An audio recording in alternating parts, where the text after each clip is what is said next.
Are intrigued by your thoughts on Canada. Recently, Cole Bernardino wrote to you and said, "It's almost 3 a.m. and I'm seriously wondering what Van City Reynolds' thoughts are on those defecting to Canada to escape gay marriage." And you replied, "They'll be disappointed to learn that gay marriage is about 23% cheaper in Canada." That's a true story. Your American dollar will go very far in Canada right now. About 23 cents in the dollar farther. What are your thoughts on gay marriage? I mean, do you think that, obviously, you're not opposed to it? God, no. Yeah. I'm not a monster. I think it's fantastic. I think it's it's been legal in Canada for 10 years now. So to me, it just seems crazy. Why are you guys so much more advanced? Why are you so much more progressive? I don't know about that. I find it so kind of amusing though how polarizing it can be here. It's like people scream. Ted Cruz is saying it's judicial tyranny, and to me it seems very humane. It just seems very like a given. Like we shouldn't be in a state of awe and celebration for it. We should be taking it for granted, like regular marriage at this point. It sort of feels like it's I don't know. It seems like we're way late on that here in the United States. And I'm glad. I'm really, really happy that we passed through. Way late. Yeah. That's certainly. But that's the thing about these conservative politicians, right? Is that I don't even believe that they believe it.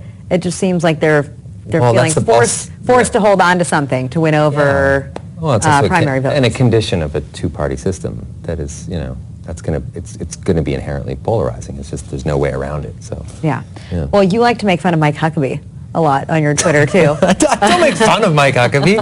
I've said some things that I thought were kind of amusing about Mike Huckabee. You've written here's just two. You have Mike Huckabee always looks like he's either on his way to or just coming back from a tickle fight. And then try to deny that, though. He does look a little like he's just being. What is someone supposed to look like when they're coming back from a tickle fight? That's when the tickling is over. You're laughing, but you're still a little exhausted. I think it's just my interpretation of what one would look like coming back from a formalized tickle fight. Yeah. Like a ring-sanctioned tickle fight. Another Canadian thing that we don't get to do down here. No. You guys should. It should be an Olympic event. It can be submitted. Another Mike Huckabee thing that you wrote is one of your followers asked you what happens when we die. And you wrote, "Pretty sure we wake up in bed next to a nude and extremely dissatisfied Mike Huckabee. Pretty sure." That's true, though. That's true. From the religious text that I've read. Why Mike Huckabee? That's true. I don't know. I obviously it's meant in fun and jest, and I've never put anything on Twitter that I would ever sort of characterize or want to be characterized as mean or anything like that. It's mostly just me just joking around about Mike Huckabee and Ted Cruz and Bobby Jindal and these guys. They have these pretty hard line conservative politics that I just to me are just kind of funny.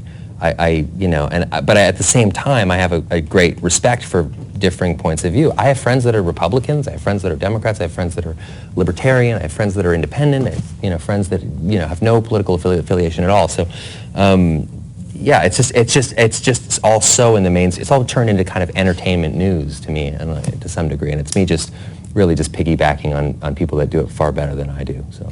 Well, I like that you actually respond to people. Yeah. That is, if we go back to the time-consuming thing, responding to trolls and to every random person that writes something to you is certainly something that takes up a lot of time. How do you pick and choose who you're going to deserves a response? I would look like, if I spent all day reading every question and answering it, I would look like Abe Vigoda right now. But I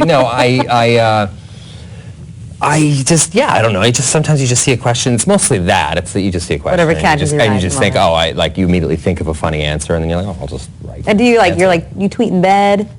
You tweeting on the toilet? Where's your ideal tweeting place? It's easy when you're shooting, when you're working, because you're spending, it's the old hurry up and wait sort of philosophy on a film set that, you're just sitting around. So